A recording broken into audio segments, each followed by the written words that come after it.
ભાવનગરમાં ભાજપની સૌરાષ્ટ્ર ઝોનની મીટિંગમાં આજે શહેર કાર્યાલયે પ્રભારી રત્નાકરજી સહિત ભાજપ સૌરાષ્ટ્ર ઝોનના ભાજપના પદાધિકારીઓ ઉપસ્થિત રહ્યા હતા। મેયરની આત્મવિલોપનની ચીમકીથી શહેર ભાજપમાં ખળભળાટ જોવા મળ્યો છે। પ્રભારી રત્નાકરજીએ પ્રતિક્રિયા આપવાની ના પાડી હતી। ભાજપના શહેર કાર્યાલય ઓફિસના મીડિયા માટે દરવાજા કરાયા હતા બંધ। શહેર કોંગ્રેસ પ્રમુખ મનરસિંહે આકરા આક્ષેપો ભાજપ પર કર્યા છે। મેયરે આત્મવિલોપન કરવાના હોય અને સામાન્ય માણસને શું સમજવાનું તેવું મનરસિંહે જણાવ્યું હતું।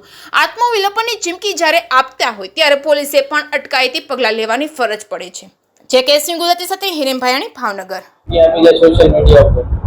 તમે આ કેટલી દુઃખદ વાત કહેવાય કે ભાવનગરનું પ્રથમ નાગરિકનું જેને સંવિધાનિક પદ મળ્યું છે એવા મેયરશ્રીને કેટલો ત્રાસ પદાધિકારીઓ સંગઠનના પદાધિકારીઓ કે અન્ય લોકો દ્વારા ત્રાસ હશે તો સામાન્ય ભાવનગરના નાગરિકોનું શું?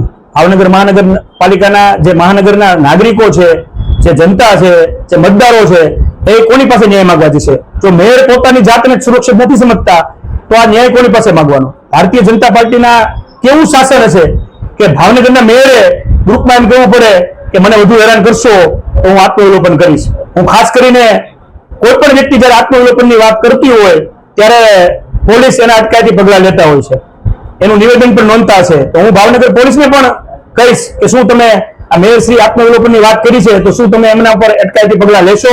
શું તમે એમનું નિવેદન નોંધશો? ખાસ કરીને આ ભાવનગર મહારાજા કૃષ્ણ કુમારસિંહજીનું ભાવના કહેવાય।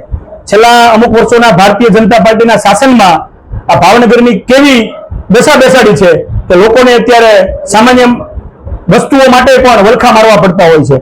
જ્યારે મેયર પોતે એસ્ટેટ વિભાગના કોઈ અધિકારી પાસે સામેથી રૂબરૂ જઈ અને કોઈ ગરીબ મધ્યમ વર્ગ કે લારી કે પાથરાવાળાને રજૂઆત કરતા હોય તો સંગઠનને એ પણ નાના માણસોને ધંધો કરવા વેપાર કરવા દેવામાં ન આવતો હોય અને મેયરે જો આ દબાણના વશ થઈને એમ કહેવું પડતું હોય કે હું આત્મવિલોપન કરીશ તો ભાવનગરના સામાન્ય નાગરિકનું કોની પાસે જઈને કાંઈ માંગવું, કોની પાસે એમને ન્યાય માંગવો, કોની પાસે ડિમાન્ડ કરવી એ વિચારવાની વાત છે।